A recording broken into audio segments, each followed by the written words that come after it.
следы от 2 стаканов. И была бутылка с водкой. Стакан и бутылка исчезли. Ищите, ищите.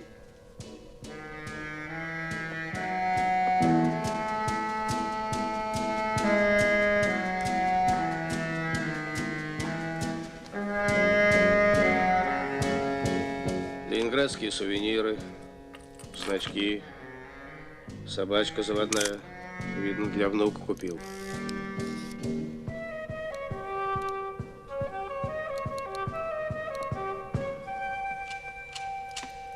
Знакомый почерк, товарищ полковник, вы не находите? Нахожу. Почерк нахожу. Преступника найти не могу. Вряд ли тут действовал одиночка. Доводы. Уж очень дерзко работают мерзавцы. Работает по простой схеме. У меня есть друг, он может помочь купить машину, готовьте деньги, встретимся в номере гостиницы. В ресторан друг не ходит, зачем светиться? В водку добавляют снотворное и...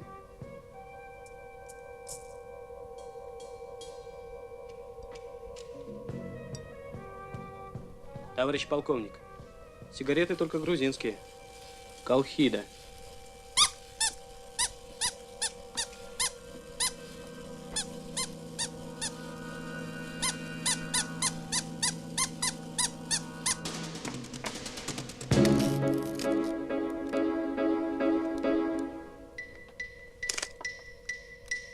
Алло.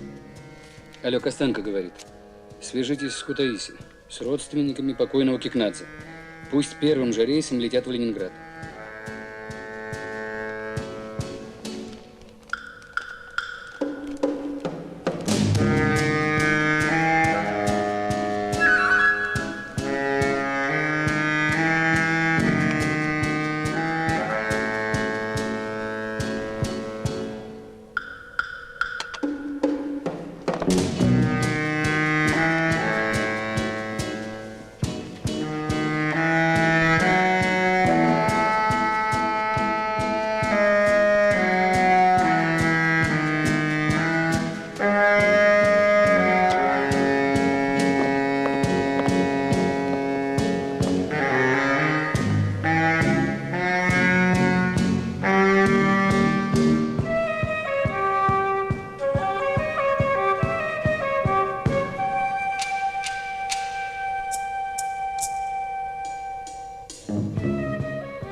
Скажите, ваш муж перед вылетом из Кутаиси никому не звонил?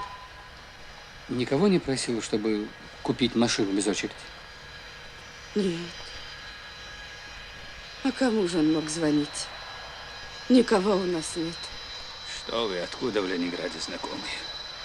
Он честным трудом деньги заработал, домой только на воскресенье приезжал. А так все в совхозе. За что такое горе нам? Говорила я ему, не надо, не езди. Жили без машины, проживем еще. Успокойтесь. Значит, никто из ваших знакомых не обещал ему свою помощь? Адреса в Ленинграде не давал? Никого у нас здесь нет. Товарищ полковник! Иду. Проходите, товарищ машина, садитесь. Иду. Вас к телефону. Спасибо. Костенко слушает. Садитесь, товарищ. Звонил полковник Садчиков. Садчиков звонил? Там похожий случай. Что, еще одно отравление? Да, увезли в Склифосовского. Остался жив? Так точно, товарищ полковник. Позвоните Садчикову и передайте, что я срочно вылетаю в Москву. Срочно.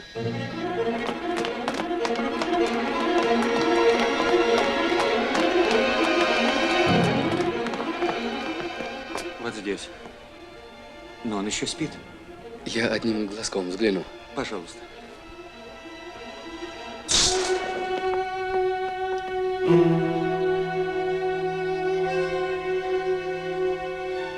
Сбежал.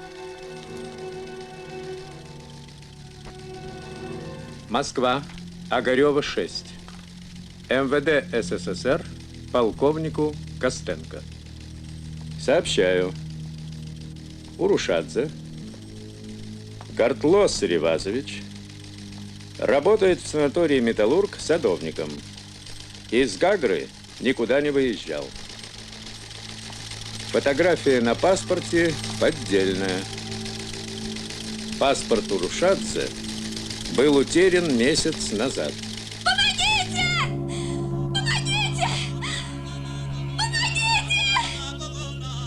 Эй, что случилось, девушка?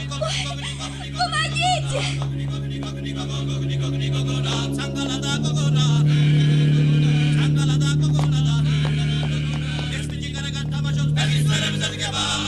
Что тут у вас?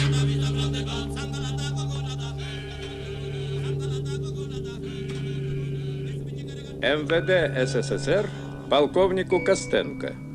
Экспертиза оперативно-технического отдела МВД Абхазии обнаружила на 3 драгоценных камнях следы сильнодействующего снотворного, идентичного тому, о котором вы разослали запросы. Полковник Сухишвили. Дура. 15 икон.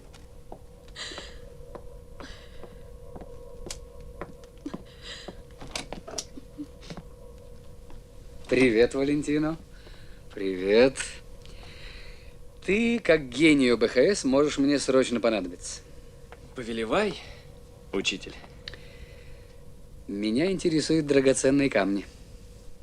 Слава, ты не оригинален.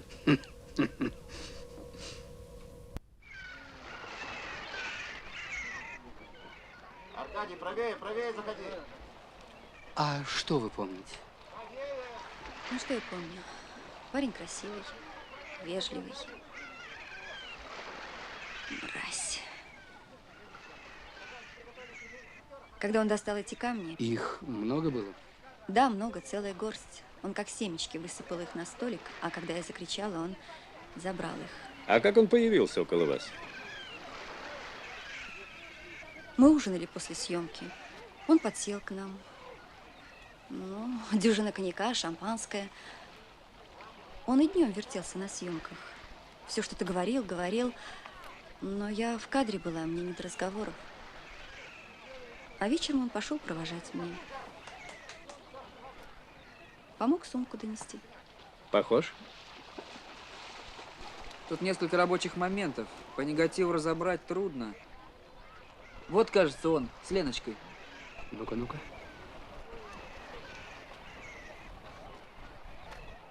Вот здесь. Я не Вольф Мессинг, но то, что костюм ему шил один из лучших портных, это точно. А таких у нас раз-два и обчелся. Давайте загибать пальцы. Что? Ну, раз-два я обчелся. Давайте считать. А, да. Считать. Так, Замирка. Замирка это... Фамилия закройщика. В Москве великолепно работает. Иван Косых, Москва. Гринберг, Ленинграде. Так. Каунен в Риге. Так. Том в Таллине. Куров отлично шьет. Куров это... Это во Львове. Так. Нимтон в Одессе. А для начала займемся Сухуми. Я возьму на себя набережную, рестораны, кофейни, пройдусь с ребятами. А ты, Славик, загляни в театр. Там программа веселая, пижон туда валом валят.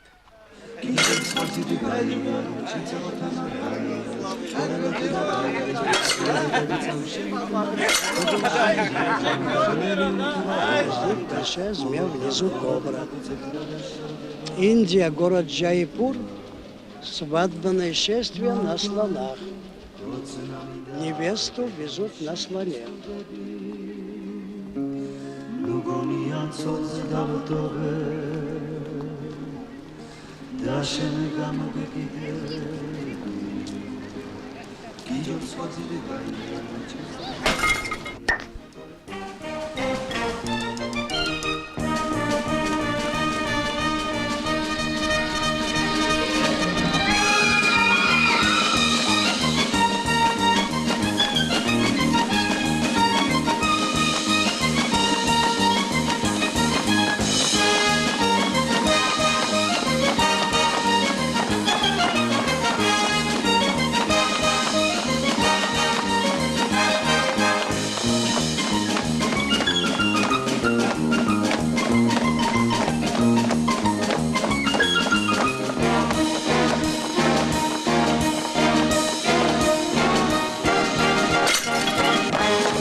shall devanete, triales, triales, petis borbali triales, trovidis, trovidis, troutsebga glatiales, viricis, viricis, ramog visucepsiales, triales, triales, pedis borbali triales, triales. Sadvece do sadvece.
Итак, Славик, что мы имеем?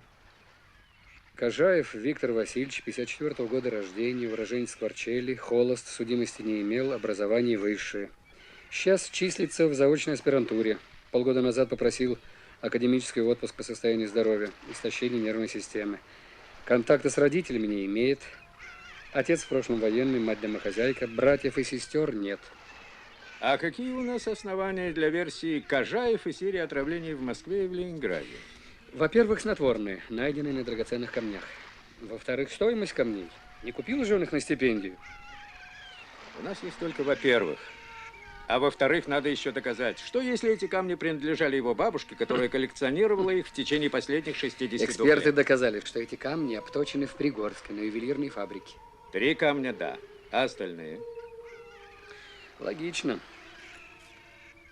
В Москве уже пошли по возможным связям Кожаева. Плюс комиссионные магазины, рестораны, Сандуновские бани, дом кино. Кожаева надо брать. И как можно скорее. Для этого все основания у нас есть. Попытка к изнасилованию. Ты что, против? Я не против. Но взяв его, мы потеряем возможность проследить, откуда у него эти камни и где он их хранит. Тогда позиция наша будет крайне шаткой. А с другой стороны, представь, мы с ним церемонимся, а он от нас уходит. Он парень ловкий и отправляет на тот свет еще несколько человек. Он людоед. Он спокойно наблюдает, как умирают отравленные им люди. Спокойно шарит в их карманах, спокойно забирает со стола бутылку и свой стакан и, уходя, гасит свет. Это хладнокровие людоеда. Ой, извините, я, кажется, не то включил. И пережег все на свете. Так вот я вас спрашиваю, неужели у милиции нет более важных дел, чем проверять доносы соседей по лестничной клетке? Пишут. По-моему, можно составить «Войну и мир» из доносов. Надо почитать. Где у вас тут пробки? У двери. Неужели государству, это я так в порядке заметок, на полях, будет очень плохо, если мне разрешат шить на дому? Не думаю. Там мужичок. Вижу.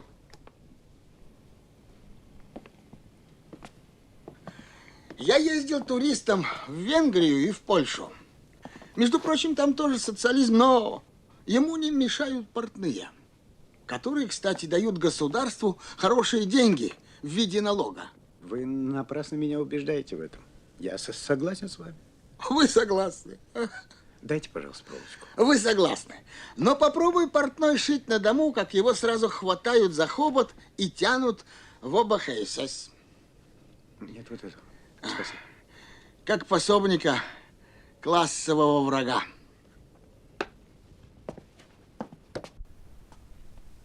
Я шью, да шью. Шью дома. Шью народным артистам, которые отстаивают престиж Союза в Каннах и в Венеции. Я патриот своей родины. И мне обидно, когда актеры, режиссеры едут в Канны, одетые как выдвиженцы в пору военного коммунизма. А я хочу, чтобы они ехали как внуки выдвиженцев военного коммунизма. Мне дорог престиж советского художника. Я получаю за это деньги? Да, получаю. Я прошу честной оплаты за честный труд. Я же не прошу у вас государственной премии. Я с вами не спорю, товарищ Косых. В экономических вопросах наши позиции сходятся. Я запишу вам адрес. Магазин электротоваров. Нет, не надо, не надо. Я все сделаю. Ну, хорошо. Тогда перейдем к юриспруденции. Этот преступник. Да. И костюм у него сшит первоклассным мастером. А при чем здесь я? В Москве человек 20 первоклассных мастеров. А с ними я тоже побеседую. Ну что, дед, привет. Есть какие-нибудь новости из Пригорска? Пока никаких. Но там роют землю. Плохо роют. Примем меры, товарищ полковник. Простите за нерадивость. Ну, а в чем дело-то? Почему так долго? Видишь ли, Слава, там Болин у них начальник АТК. А без него трудно понять технологию. Мне не нужна технология. Я имею в виду технологию возможных хищений. И когда же он выздоровеет, этот ОТК? Кто его знает? Он уехал в командировку и там заболел. Вызвать нельзя или съездить? А он в Москве. Тем проще. Не скажи. Не могут доискаться. Прислал телеграмму. Тяжело болен, Налбандов. И все. Не звонит и не пишет. Как в воду канул.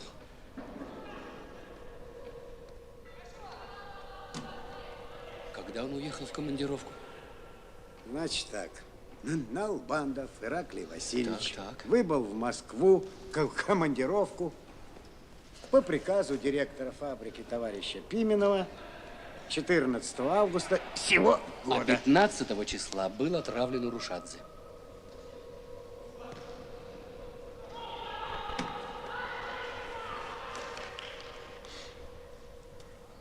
Мне скучно с тобой, Костенко.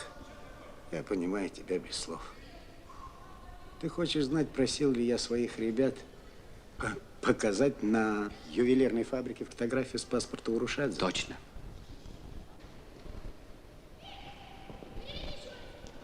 Славик, дорогой, именно поэтому ты теперь мой начальник, а я дожидаюсь пенсии. Ты моложе, умнее меня. И эти два фактора неоспоримы. Как это не печально для меня и благоприятно для общества. Значит, не показывал. МВД СССР, Костенко. Фотография, снятая с паспорта Урушадзе, предъявлена директору фабрики Пименову. Лицо, изображенное на фотографии, им опознано. Это начальник ОТК фабрики Налбандов Ираклий Васильевич.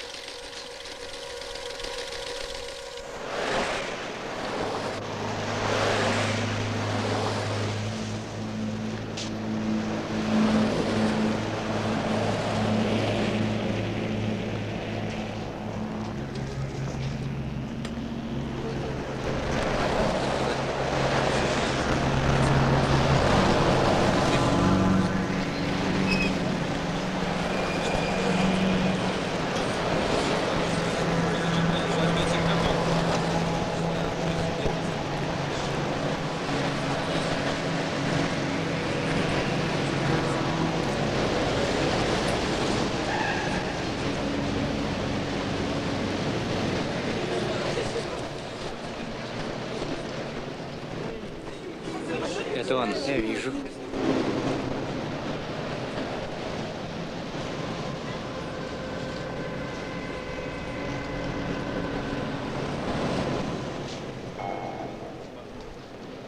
А в чем дело, товарищ? Это вам объяснят чуть позже.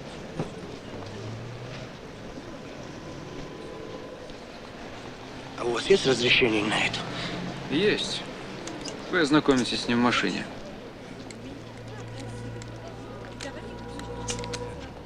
Идемте.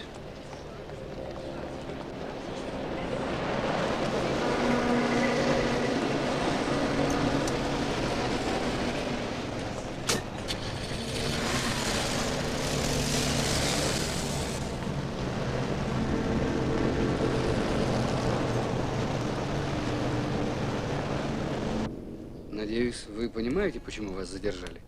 Нет, не понимаю. Что, и мысли не допускаете? И мысли не допускаю. Понятно.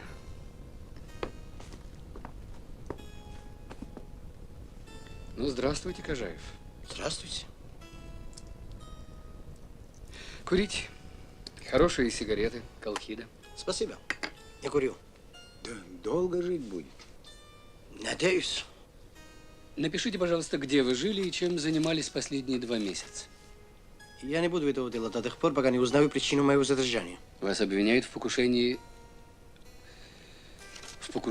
на изнасилование. Вот как? Кто же меня в этом обвиняет? Вас обвиняет актриса Торопова. Простите, но среди моих знакомых Тороповой нет. Елена Георгиевна.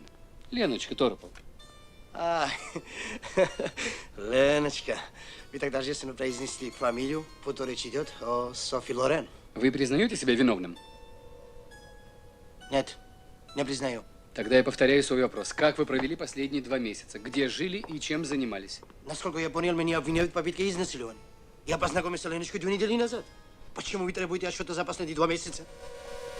Потому, Виктор Васильевич, что за последние 2 месяца было совершено несколько подобного рода изнасилований. Теперь ясно? Нет, не ясно. Хорошо. Я задам вам вопрос. Как попали к вам драгоценный камень? Я не понимаю вопроса. Вы оставили в номере Тороповой 3 драгоценных камня. Здесь какое-то недоразумение. Вы что, не верите Тороповой? Если она говорит, что я оставил у него камни, как же я могу ей верить? Вы заходили к ней в номер? Да. Зачем? Я донес ее сумку с костюмом. А что было потом? Потом я сошел к своему тбилисскому другу, переночевал у него, а утром улетел. Куда? В Ленинград. Угу. А зачем? В Ленинграде меня консультировал профессор Лебедев. И я решил показаться ему перед тем, как приступить к занятиям. Каким занятиям? В аспирантуре. Вы были больны? Да. А в какой клинике работает профессор Лебедев? В военно-медицинской академии. Так я еще раз повторяю свой вопрос. Чем вы занимались последние 2 месяца? Я дневнику не веду. Жил у моря. А где именно? У меня была расшатана нервная система. Я много ездил. Бродил по берегу, забирался в горы. Помогало? В чем? В лечении нервной системы. Да. А что у вас было с нервами? Усталость, раздражительность. Бессонница? Да. Илениум пили? Нет, пили другие лекарства. Раздражительность прошла? Почти. Усталость? Да, прошла. И все-таки вам надо отдохнуть. Завтра мы продолжим нашу беседу. У меня к вам еще очень много вопросов. Пиджак свой оставьте, он потребуется нам для экспертизы. Я хочу написать письмо прокурору. Это ваше право.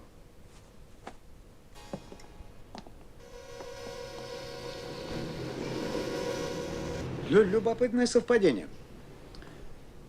У профессора Лебедева Кожаев был на консультации 13 августа. И в этот же день в гостинице «Европейская» ты осматривал труп Кикнадзе.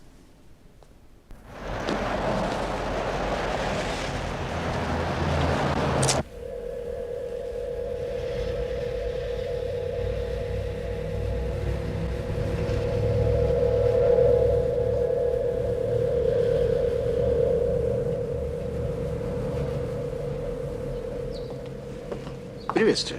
Плохо дело, Юрий Михайлович. Что? Налбандов сгорел. А через него все камни шли. Как? Арестован? Да нет, пока нет. Поехал машину покупать в Москву, идиот. Влип в историю, дал дёру. Поддельный паспорт остался в больнице. Болван. Вот. И весь товар на 12 тысяч исчез. Что ж теперь делать? Ну, за этим и прилетел.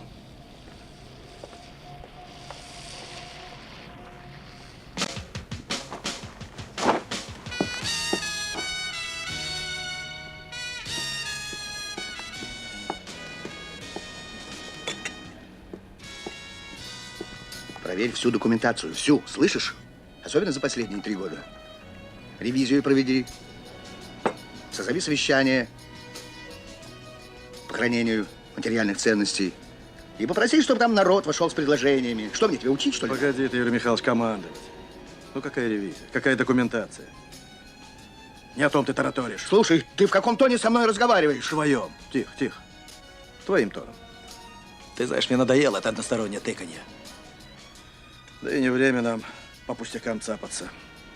Когда, как говорится, хата горит.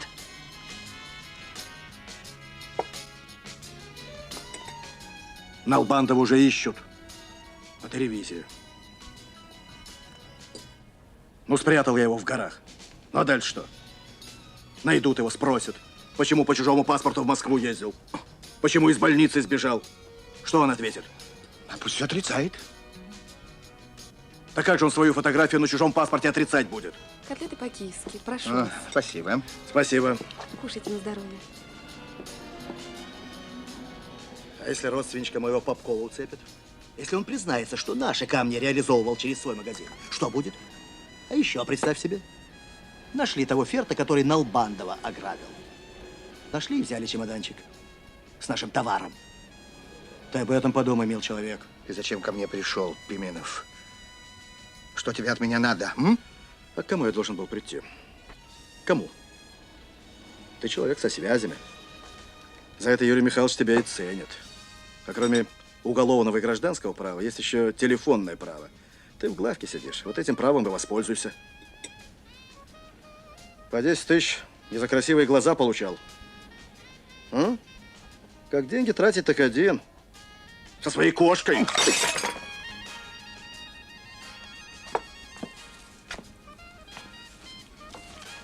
Вставай, сволочь. Вставай, поедем в милицию.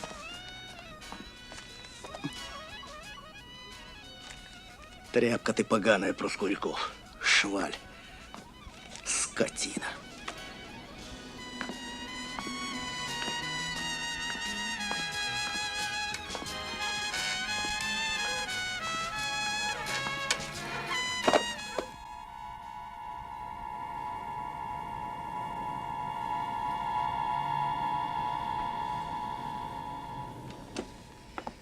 Здравствуйте, Ирина Петровна. Добрый день.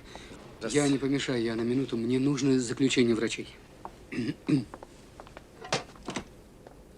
Спасибо. Так мы с вами остановились на том, Я помню, что- я просто не понял, что вас интересует. Никаких симптомов. В этом-то и ужас. Веселый был, бодрый. Он же человек, машина, без движения. А почему он плеснул вам в лицо? Я же говорил товарищам в отделении милиции. Смешно, ей-богу. Зачем же на покойника напрасленно возводить, хулигана из него делать? Я сказал товарищам. Мы сидели, разговаривали, играла музыка. Вдруг он как-то весь зацепенел, поднялся. У него фужер в руках был с боржомом. Ну, его качнуло. Рукой взмахнул. Ну, пока я вытирался, слышу крик, шум. Официантки бегут. Гляжу, а он мертвый. Товарищ Пименов, вы не откажетесь нам помочь? Я бы хотел привлечь вас в качестве эксперта. А в чем экспертиза? Камешки, камешки. А, камешки. Ну, тогда Камешки. можно помочь. Но смотря какие камни. Алмаз, изумруд, тут я мало понимаю. А вот гранат, горный хрусталь, рубин. Наше производство, могу помочь. Вот. Меня интересует их поштучная стоимость, место изготовления и возможность реализации. Через торговую сеть или минуя онную. Вы можете не торопиться. Если вам нужна лупа, Ирина Петровна, дайте, пожалуйста. Да нет, не надо. Я и так скажу. Мои гранаты. нашей фабрики. Убеждены? Абсолютно. Да. Но как они к вам попали? Я же централизованно отправляю с охраной в ювелир-торг. Их изъяли у преступников. Что же, ограбление магазина? Нет. Я запрашивал ювелир-торг. У них все в порядке. Все сходится, как в аптеке. Их украли на фабрике. На вашей фабрике. Этого не может быть. Почему? У нас что, не воруют? Ну тогда пошлите туда ваших работников, пусть проверят. Что? Да склады проверят. Может, еще что-нибудь похищено? Там же у нас и рубины, и гранаты. А вы не знаете, когда их похитили? Я не знаю точную дату, а вот послать людей проверить, это мысли хорошие. Если вы не возражаете, мы так и сделаем. Так а что ж возражать? Я же сам предложил. Скажите, пожалуйста, товарищ Пименов, а кто из ваших сотрудников имел доступ к хранилищу готовой продукции? Ну так, директор. Вы, значит? Ну, я, конечно. Раз. Да. Главный инженер. Так. Начальник ОТК. ОТК. Мой заместитель. Начальник охраны. Ну, вот, собственно, и все. И что же, каждый из этих товарищей мог свободно попасть в хранилище? Или же в сопровождении начальника охраны? Ну, зачем же унижать людей недоверием? Разумно. Мы работаем по принципу «доверяй, но проверяй». За 8 лет ни одного ЧП. Да? Да, грамоты, переходящее знамя. Ну, а во время рабочего цикла, когда камень в обработке, ведь цех большой, народу много. Но там же рабочий класс. Нет, это исключаю. Рабочий человек, он есть рабочий человек. Значит, если наши люди подтвердят, что вор не проникал на фабрику, мы имеем полный список возможных расхитителей, не так ли? Так. Но за каждого я могу поручиться. Но мне придется все-таки проверить каждого из этих людей. Тогда вам придется проверить еще одного. Кого? Меня. Меня вы должны первым проверить. Разумно. Разумно.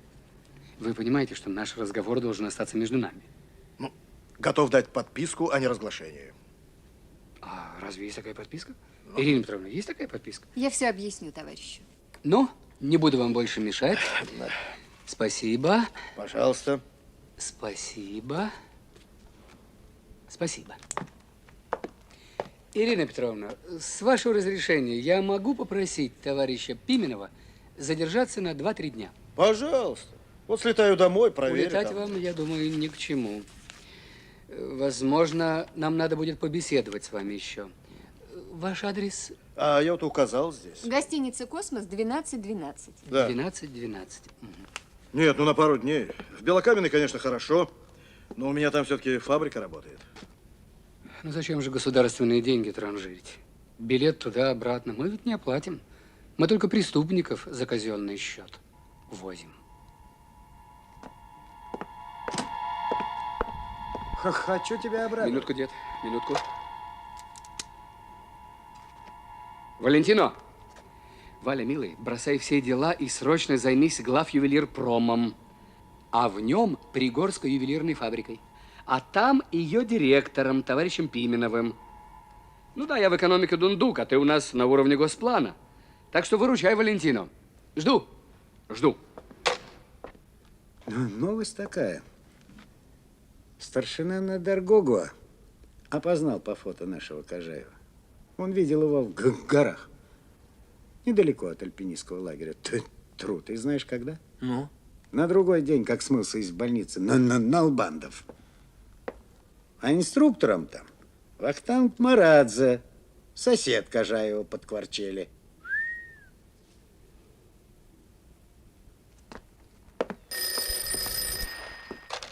Алло. А, Славик, здравствуй, дорогой. Здравствуй.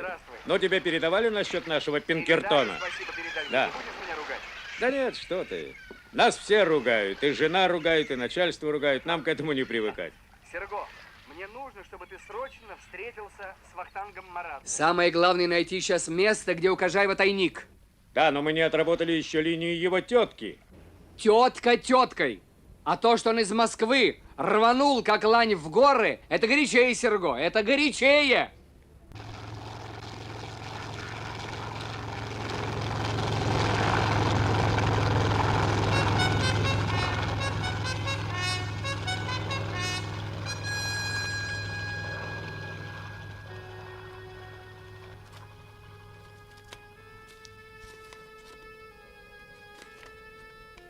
Садитесь, Кожаев, садитесь. Вы передали мое письмо прокурору? Конечно. Ну и каков результат? Я вам отвечу. Но вначале позвольте мне задать вам несколько вопросов. Садитесь, садитесь. Я не буду отвечать на ваши вопросы до тех пор, пока не получу ответов из прокуратуры. Ну и ладно. Это облегчает нашу задачу. Теперь есть основания просить прокуратуру о превращении вашего задержания в арест. Пожалуйста, проводите заключенного в камеру. Хорошо, я отвечу на ваши вопросы. Надеюсь, после этого вы отпустите меня. Так как вы относитесь к категории клиентов хлопотных, я вынужден просить вас подписывать в протоколе все ваши ответы. Возражений нет? Пожалуйста. Вы утверждали, что последние 2 месяца вы провели на побережье, отдыхая после тяжелого заболевания, так? Да. Распишитесь. Поставьте здесь «да» и распишитесь. Вы согласны с заключением профессора Лебедева, что сейчас вы совершенно здоровы? Да. Спасибо. Ну, а как в смысле потенции? На этот вопрос отказываюсь отвечать. Почему? Я считаю его бестактным и имеющим отношение к делу. Разве я не говорил вам, что последние 2 месяца в Батуми, Сочи, Москве и Ленинграде произошло несколько изнасилований? Вас интересует, здоров ли я? И не являюсь ли половым психопатом? Да, здоров. Нет, не являюсь. Кстати, что с моим пиджаком? Я вам отвечу, потом отвечу. А сейчас вернемся к состоянию вашего здоровья. Когда вы отказались от медикаментов? Когда уехал на море. Значит, последние 2 месяца вы лекарствами не Я пользовались? опять-таки не понимаю, какое это имеет отношение к делу? Прямое, Кожаев, прямое. Что потом вы не жаловались в Министерство здравоохранения о жестокости милиции. Арестовали, мол, больного человека. Пришлось бы провести экспертизу в клинике Кащенко. Я повторяю, что сейчас совершенно здоров. Вы отказались от всех лекарств? Да. Распишитесь. Наркотиками не пользовались? Нет. Распишитесь.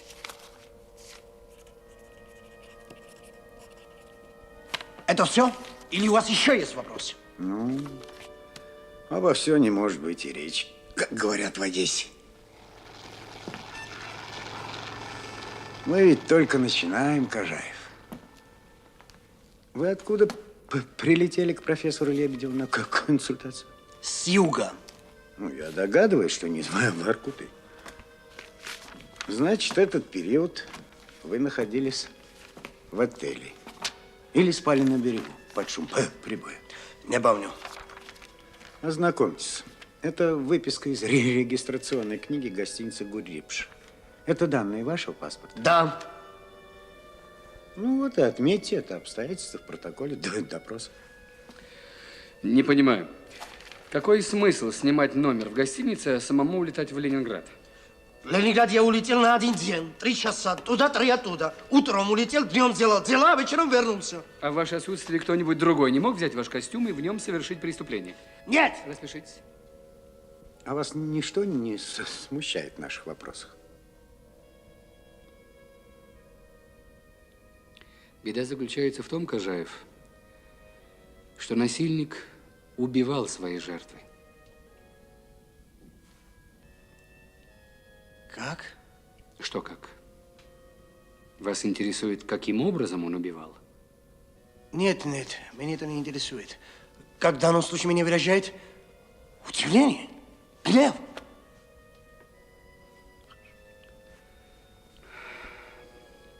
На сегодня все.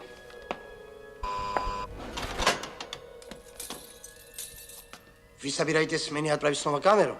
Обязательно. Вы позвольте мне написать еще одну жалобу. Здесь или в камере? Здесь, если можно. В камере сейчас нас 5. Это люди чудовищно ведут себя, какие-то скоты. Да, других не держим.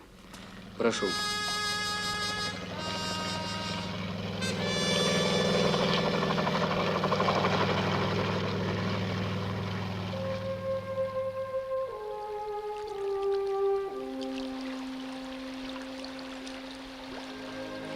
Вы приехали сюда, вероятно, не для того, чтобы совершить восхождение.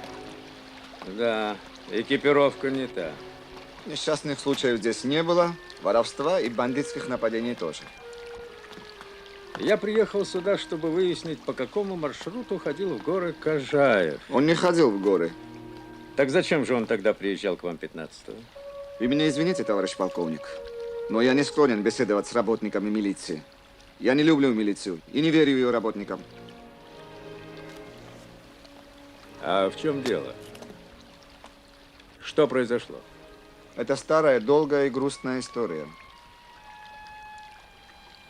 Я готов выслушать эту старую, долгую и грустную историю.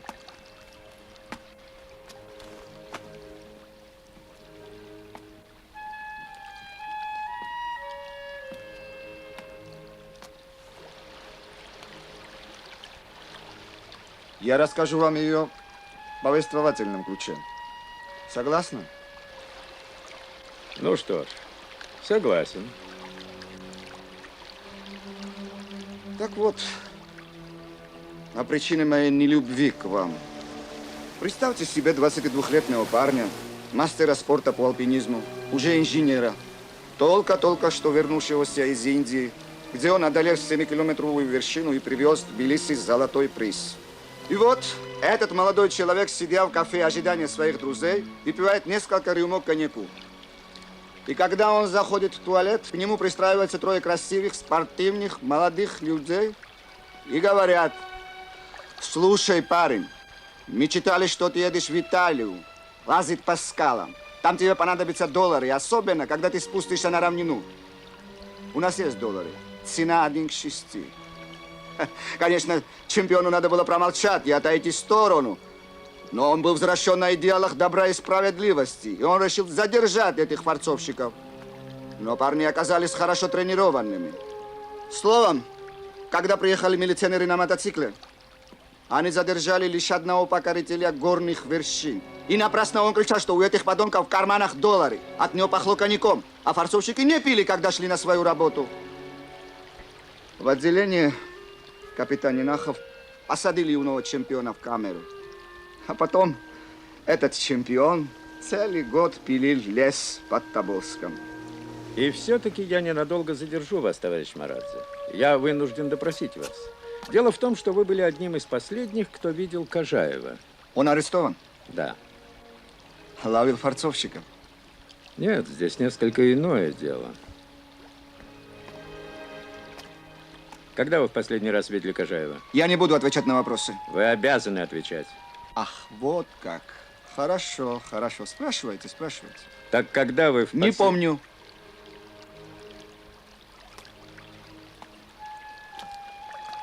Он приезжал к вам 15-го? Не помню. Он жил в вашей палатке? Не помню. Но он был у вас? Был. Он был один? Не обратил внимания. Мерзавец он, товарищ полковник. Мало ему дали. Напился. Понимаете, хулиганил, оскорбил меня, оскорбил Гого Беридзе. Ну это записано в деле. А говорил он вам, с каким предложением к нему обратились те трое? Ну, говорить-то можно всякое. Но они были культурные люди, прекрасно одетые, на своих машинах. Не то, что он, бородатый, пришел в кафе без галстука и устроил дебош. Вот, культурные люди арестованы. Валютчики. Да. Марадзе был не брит, без галстука, пил. Вы правы, вы правы. Честный человек может иногда выпить. А вот преступник, опытный преступник, на дело идет с трезвой головой. Но откуда я мог знать, что они валютчики, товарищ полковник? Так он же вам говорил в тот раз. Говорил! Валентино! А? Я не поленился сделать 400 шагов, чтобы лично поблагодарить тебя, преклонив колени. Здравствуй, Наташка. Видишь ли, Слава, мне, конечно, это приятно, но благодарить меня не за что. Какой у нас скромный дядя Валя, а? Мне самому было интересно делать этот анализ. У меня сейчас будет Пименов. Может, зайдешь? Вместе побеседуем. С ним не беседовать надо, а допрашивать, а потом сажать. Тут Панама, крупная Панама. А что, если не сажать? Отпустить его домой, на фабрику? Или что, думаешь, он сможет там быстренько все спрятать, замести следы? Тут, Слава, экономика. Тут не в обиду угрозку, будь сказано, преступление серьезное. И твой Пименов ничего даже за год не сделает. Дела на фабрике развалить легко, а поправить куда как сложнее. Наша бюрократия, конечно, в сфере производства и сбыта бесит, раздражает, но зато она гарантирует, что жулика мы поймаем, бумажками затрем. И что тут лучше, вот это я не знаю. А может и знаю, но боюсь вам сказать, товарищ полковник.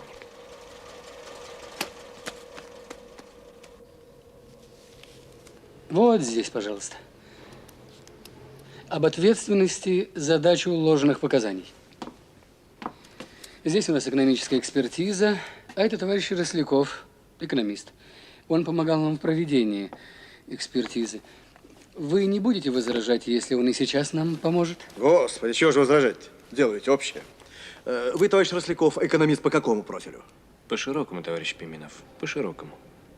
Ну что ж, начнем. Как бы это точнее сформулировать вопрос по поводу станков? Видите ли, товарищ Костенко, меня как эксперта интересует, известна ли директору фабрики мощность поступавших к нему станков. Так и сформулируем. Пожалуйста, товарищ Пименов, известна ли вам мощность поступавших станков? Я не понимаю, а зачем вам это? Ну, какое это имеет отношение к тем камешкам? Камни пропали с вашей фабрики, не так ли? Так.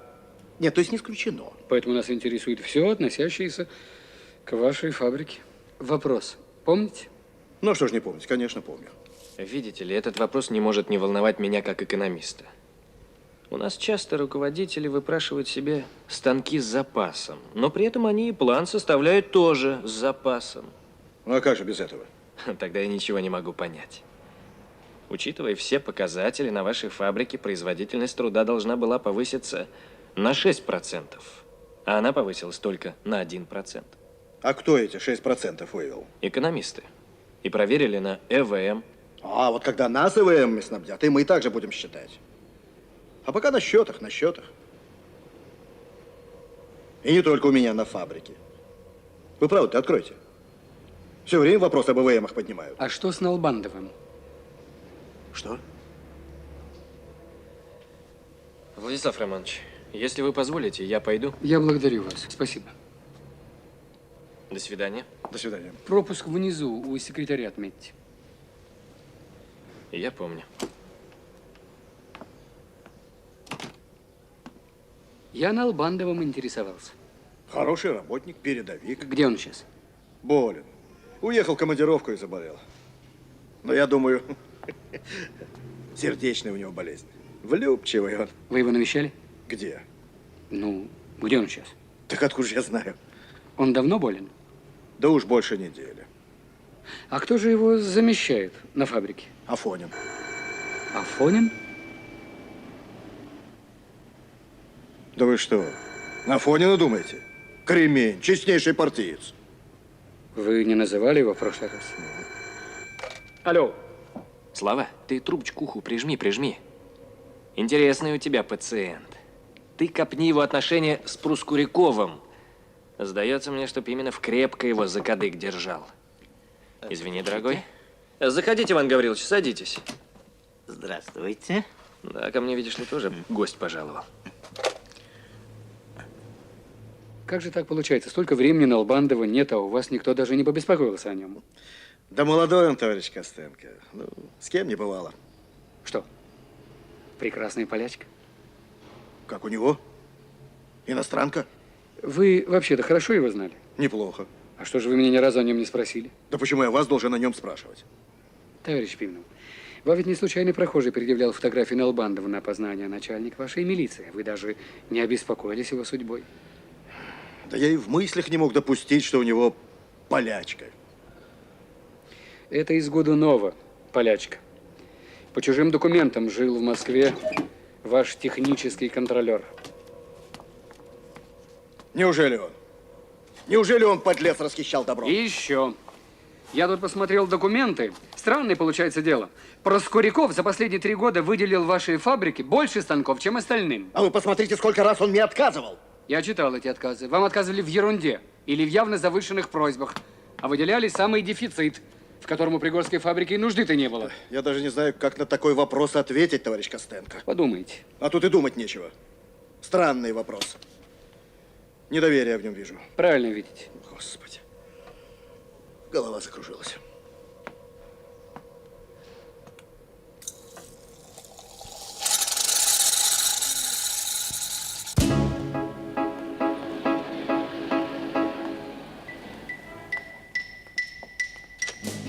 Домодедово.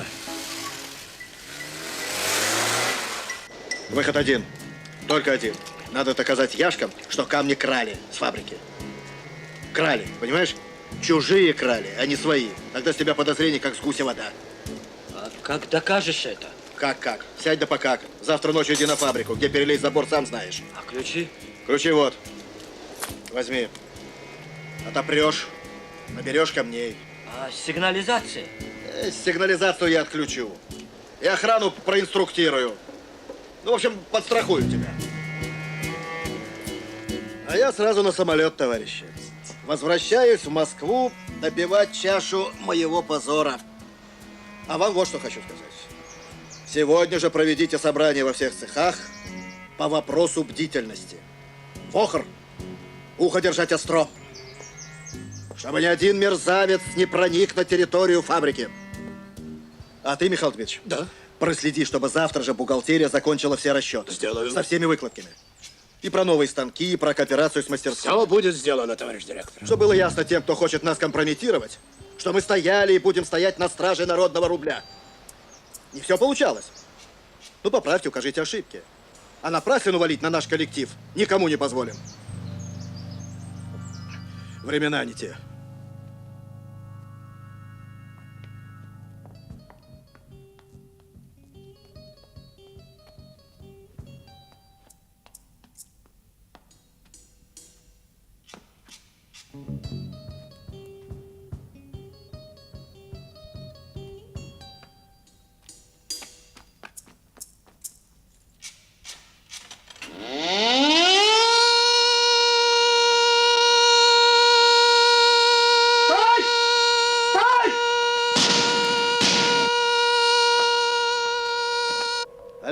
Алло, я только что из Пригорска. Прямо с аэродрома звоню. Вчера-то я прихворнул. Да, спазм головного сосуда. К вечеру отпустила, вот я решил ночь на дело употребить. Ну, чтобы к вам не с пустыми руками. Так вы передайте товарищу Костенко, что я опять в Москве. Да, пусть он мне пропуск спустит. Простите, а с кем я говорю? Садчиков. Ну, спасибо, товарищ Садчиков. Спасибо.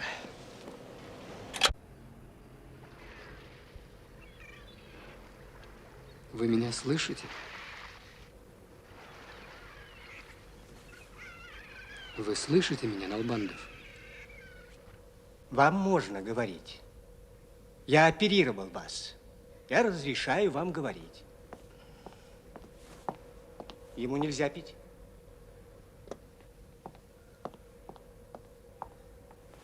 Это он угощал вас в тот день водкой? Он? Он.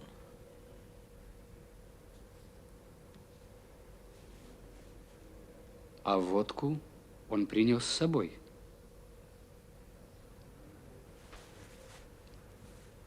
Он наливал вам из своей бутылки?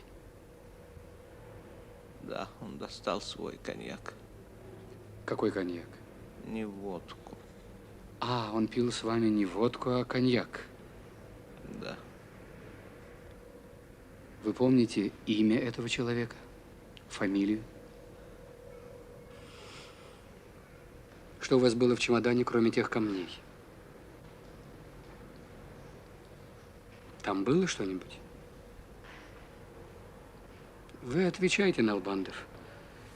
Мы ведь Кожаева поймали. А он вас убить хотел. Все хотят меня убить.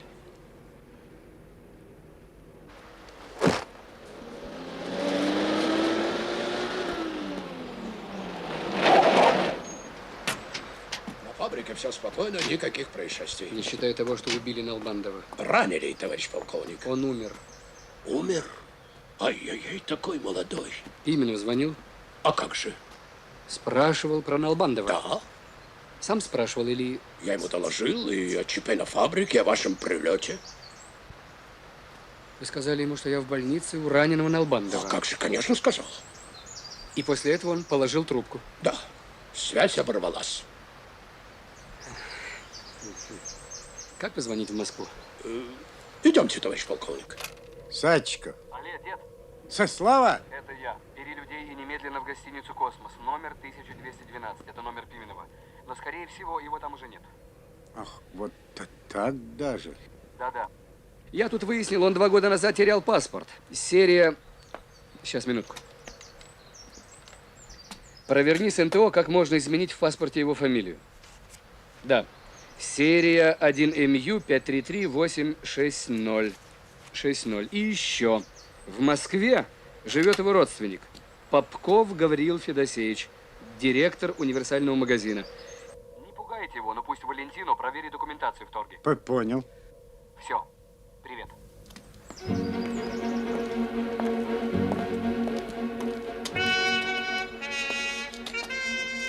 Как у вас с досугом? С чем? Ну, как люди отдыхают по субботам, по воскресеньям? О, всяко. Охота, грибы, рыбалка, спортивные секции. А вы? Я внуки, товарищ полковник. Много? О, 11 где назвали. А Пименов? А вот Пименов бездетный. Я не об этом. Где он отдыхает? Рыба. Только рыба, товарищ полковник. Это его страсть.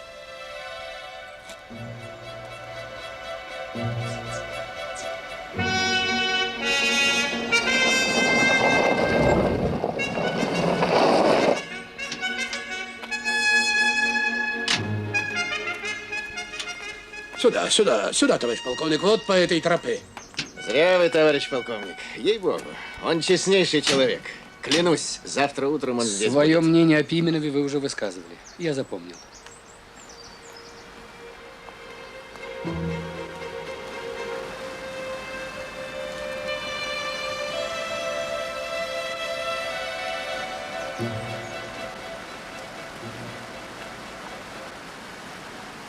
Вот, товарищ полковник, любимое место Виктора Петровича.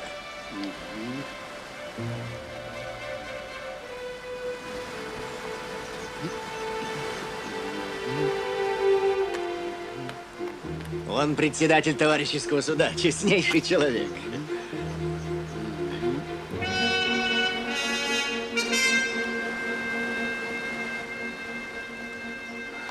А это кто здесь прошлой ночью пировал? Святой Дух?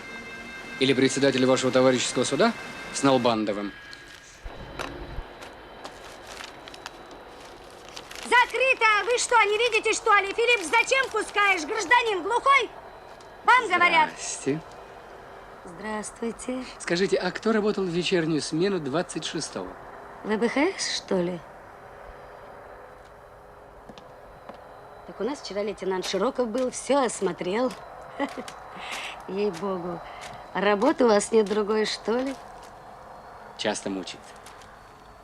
Будто и не знаете. Вас не мучай, все по кирпичику растащите. Платили бы мне 300, а не 120. Я из уголовного розыска. Тоже змеи. 26-го? Это позавчера, что ли? Вы думаете, у меня сотрудников раз-два и обчелся? Я думаю, что больше. А толку? Вы в книгу гляньте, вся жалобами исписана. Хоть бы одно предложение. Хоть бы с пьяну кто-нибудь что-нибудь написал. Так нет, только жалобы. Ну вот, Маклакова дежурила. Гойхман, Беридзе, на кухне Крюков. Угу. Это штамп вашего ресторана? Сама оставила. Угу. Ну, а когда самолет прибывает из Москвы в 23 часа, ресторан уже закрыт? Да. Но если попросить хорошенько, откроют, продадут. Только честно, не надо мне вот этих вот... Да кто ж от рубля откажется? Вы в тот вечер продавали отварных кур? Да разве помнишь, что торг отпустит? Сегодня кур, завтра свинину, а послезавтра... Сейчас. Вот. Продавали мы позавчера цыплят отварных, верно говорите. Не цыплят, а трупики. Попросите, пожалуйста, официанток. Опознать, что ли, надо? Угу. Так вот этот покупал. Видите ли, Гавриил Федосеевич, если вам кажется, что время и ситуация играют на вас, то вы ошибаетесь. Ошибаетесь. К уголовной ответственности вы не привлекались, ну и в силу вашей неопытности, видимо, не знаете, что вас мы можем выделить в отдельное, как говорится, производство. Хищение государственного имущества в особо крупных размерах. Грубо говоря, вышка. Да, мой коллега несколько витиевато это все вам рассказал, а я человек прямой. Странный у вас метод вести допрос. Допрашивать вас будут на улице Огарева, 6. А пока мы просто беседуем. Нам нужен Пименов. Вам он тоже нужен. Он, как главарь банды, пойдет первым номером, а вы? Главарь банды убил человека и скрылся. Кто убил человека? А что вы мне тут голову-то морочите? А вы знаете, кого он убрал? Налбандова. И вам будет очень плохо, если мы дознаемся, что вы пытались скрыть Пименова. Вы знаете, где он. Господи, да откуда же я могу знать-то? Я и про Налбандова ничего не знал. А вы знаете, что у Пименова есть еще один паспорт? Нет. А он был у вас перед тем, как смыться? Подождите. Дайте собрать. Пойдем.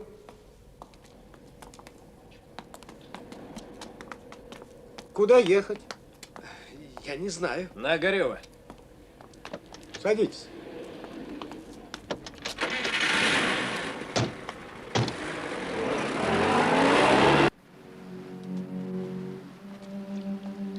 Как вы добрались? Говорят, на перевале размыло дорогу. Да, размыло. Но ничего, подтолкнули машину, и вот я здесь, у вас. Я получил телеграмму о моей реабилитации. Большое спасибо. Я тронут.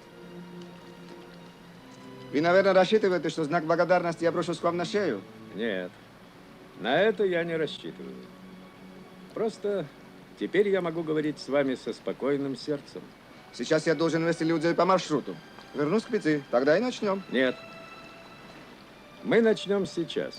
Поскольку Кожаев изобличен в одном убийстве и подозревается еще в 3, мне придется ненадолго отвлечь вас от тренировок. Когда он был здесь, у него был чемодан? Не помню. Я предупреждаю вас об ответственности за дачу ложных показаний. Именно поэтому я так и отвечаю. Когда Кожаев был здесь, вы ходили в маршрут? Да. А он оставался? Да, оставался. А когда вы вернулись? Мы поужинали вместе, потом я отвез его на газике вниз. Он был без чемодана? Да, без чемодана. Что означает вот этот знак? Извините, я снял карту со счета у вашей палаты. Этот знак говорит о наличии змей в этом районе. Когда у вас был Кожаев, эта карта висела у вашей палаты? Естественно. А в этом районе ходить можно? Можно, только надо надеть сапоги. А у вас есть сапоги? Конечно. А где они хранятся? Они не хранятся, они просто стоят под навесом. А что это за район? Змеиный заповедник? Это не заповедник, это просто камни, а под ними река. С километра отсюда? 742 метра. При вас Кожаев рассматривал эту карту? Не помню. А здесь можно спрятать чемодан? Чемодан можно спрятать всюду.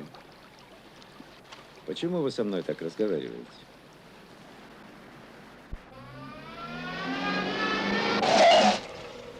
Попков, вот здесь мы еще с вами можем пока просто беседовать, а там наша беседа будет называться иначе. Да будь он проклят! Я ничего не знаю о нем. Гавриил Федосеевич, мой друг, гений АБХС, он уже раскопал те камушки. Да, те самые пименовские левые, которые вам Налбандов передавал для реализации. Так кто вы?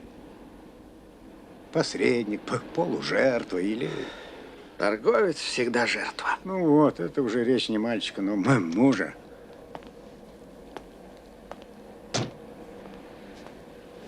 Гавриил Федосеевич, давайте рассуждать логично. Мы же с вами деловые люди.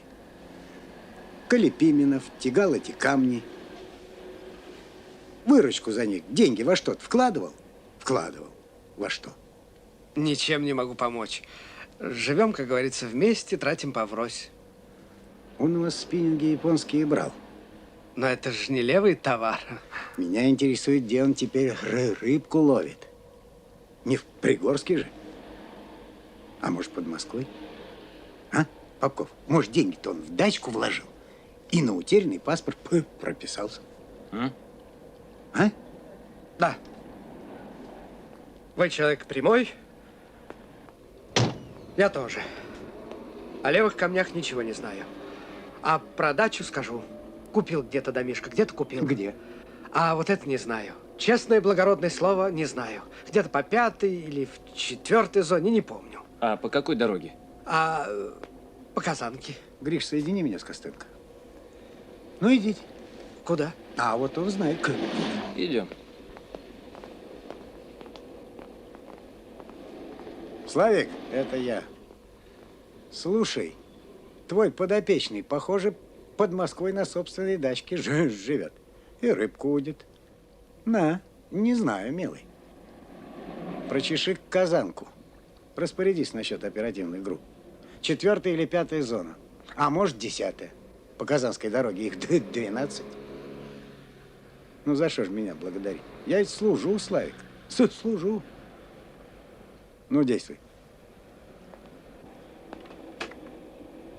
Гриш, ты же у нас грибник. По Казанке грибы есть? Этим летом грибы кругом. Ну, извини.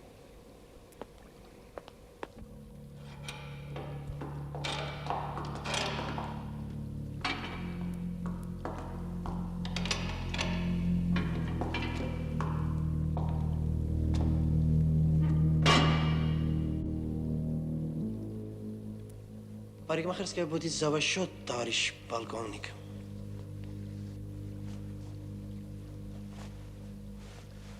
Куда вы спрятали чемодан Налбандова? Или содержимое чемодана драгоценные камни? Не понимаю, о чем вы говорите.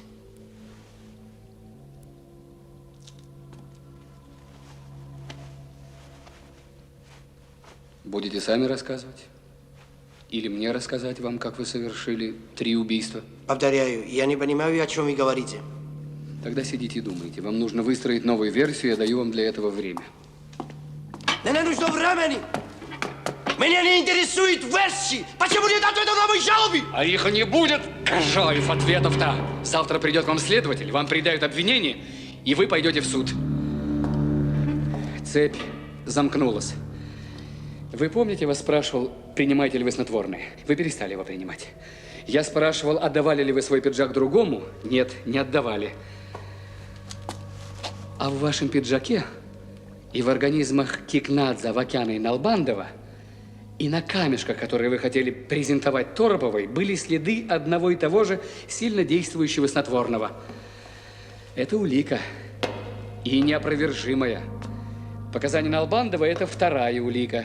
Да, показания Кожаев. Всех вы травили водкой, а с Налбандовым решили попробовать коньяк. А он, оказывается, в какой-то степени нейтрализует яд. Понимаете, какую промашку допустили?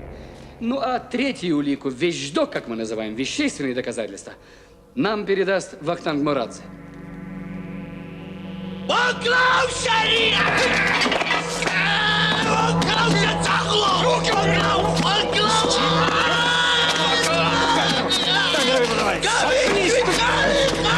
Наручники давай.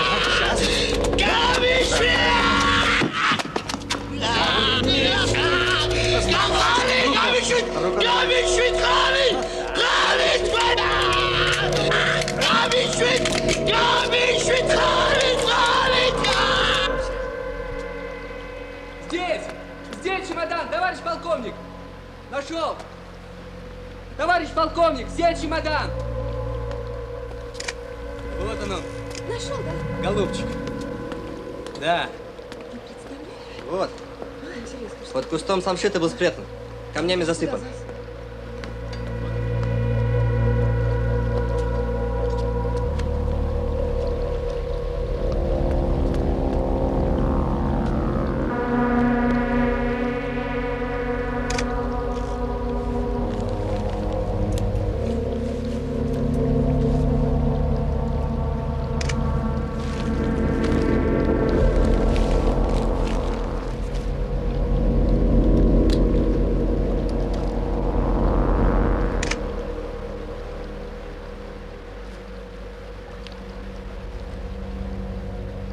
Срочная экспертиза.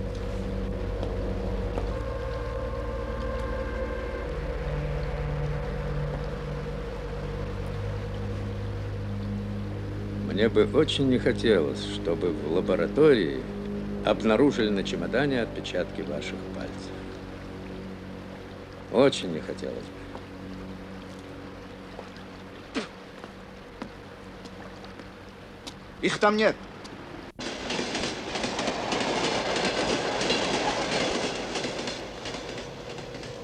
До Москвы один.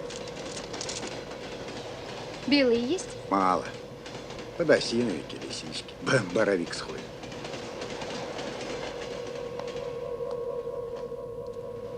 Ну, счастливо. Спасибо. Девушка, четверочку. Четвертую зону. Тоже грибник? А кому грибы, а кому рыбка. А рыб-то есть? Есть маленько.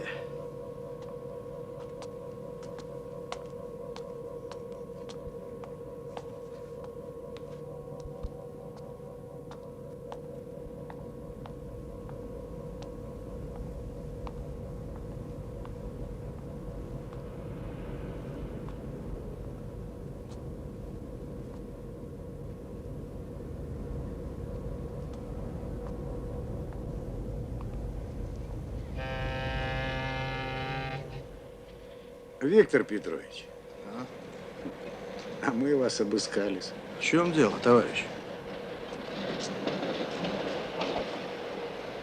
Уху придется в тюрьме варить. Это почему же? Закон требует. Белый сходят? Да, сходит.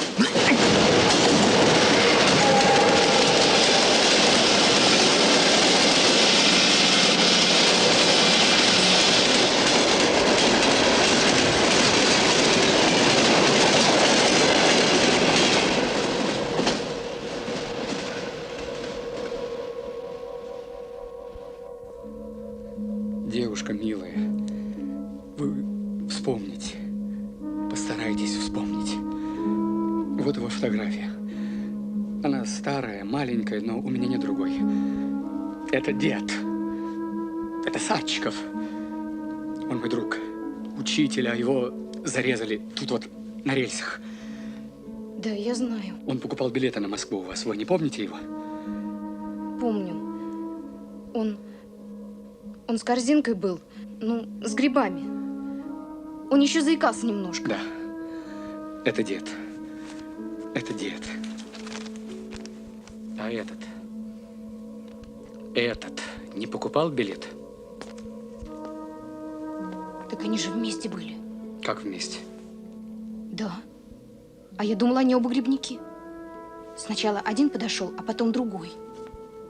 А на станции пусто было. Куда он брал билет?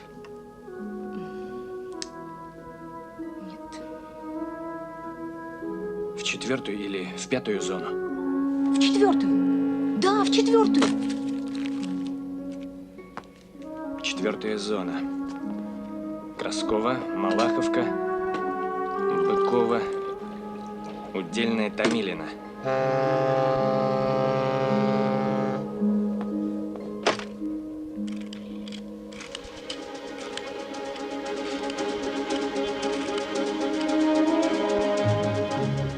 Костенко говорит, срочно запросите Быковский аэропорт о всех ночных и утренних рейсах. Покажите кассирам, всем служащим аэропорта фото Пименова. Да, билет он мог купить по паспорту. Сейчас. Сейчас, минутку. Минутку, говорю! 1 МЮ 533-860. Свяжитесь с другими аэропортами. Держите со мной связь. Я буду в управлении милиции на авиатранспорте. Все. Дежурный Поваляев. Слушаюсь. Внимание, тревога! Всем линейным подразделениям Московского авиаузла. Тревога!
27-й, Москва-Иркутск.